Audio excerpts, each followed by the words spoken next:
This is Rob Zach from What Culture, and I'm talking to C.J. Kershner, who's the Senior Narrative Designer on Homefront: The Revolution.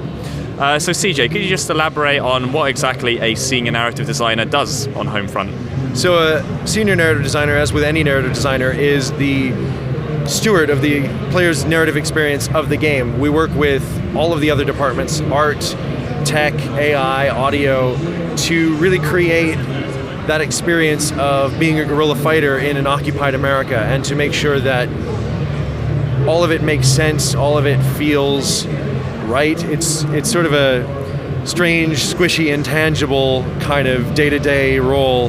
But I also am an overseer for the backstory and the lore surrounding the game, so we're not talking too much about the backstory yet, but we'll have a lot more in the coming weeks about how North Korea arrived in the United States and what that occupation has entailed over the past, really almost 100, no, that's way too much, 80 years of our alternate history timeline. I tend to find that in a lot of modern / near futuristic shooters, the story takes a bit of a passive role in relation to the action of the game.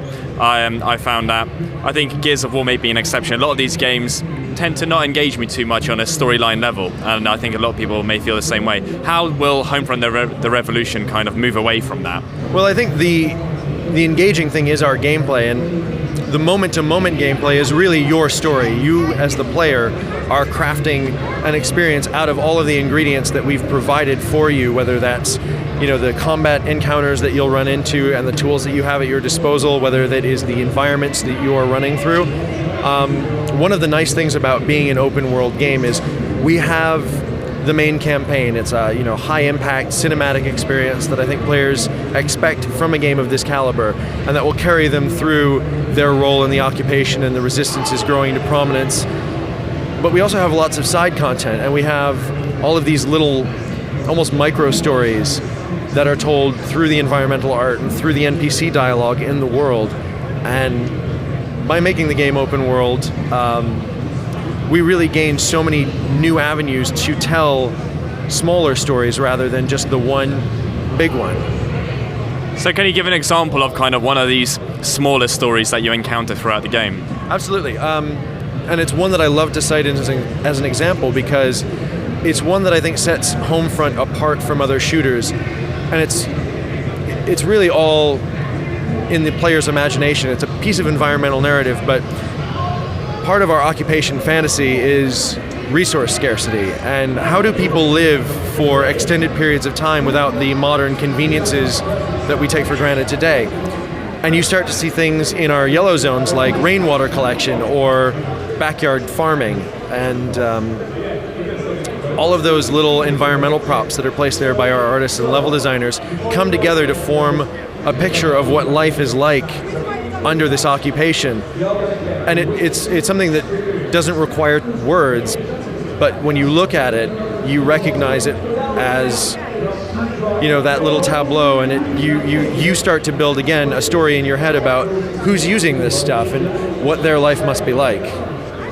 So the bit of the demo that we played, I don't think we were in a yellow zone there. It felt pretty red where we were. It was a red zone, yes. Yeah, it seemed that we didn't, I suppose, get in touch with too many of those kind of intimate story elements. So I suppose there will be sections of the game where you're not just trying to survive and fight for your life. There'll be sections of the game where you're just kind of wandering around among these people. Will you be able to just interact with people around the town? Do you kind of get quests from people or buy and sell things from them?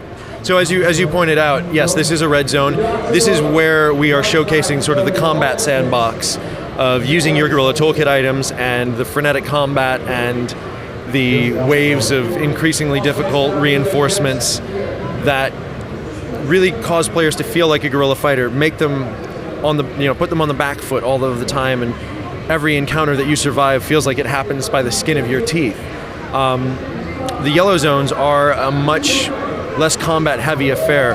It's a bit more about social stealth. So rather than hit and run style missions, you have cat and mouse, chase missions, or there's no need for surveillance in a bombed out sort of war zone like the red zone. War zone like the red zone. It's a mouthful. There's no need for security cameras there because, as you observe, there are no people that are living there.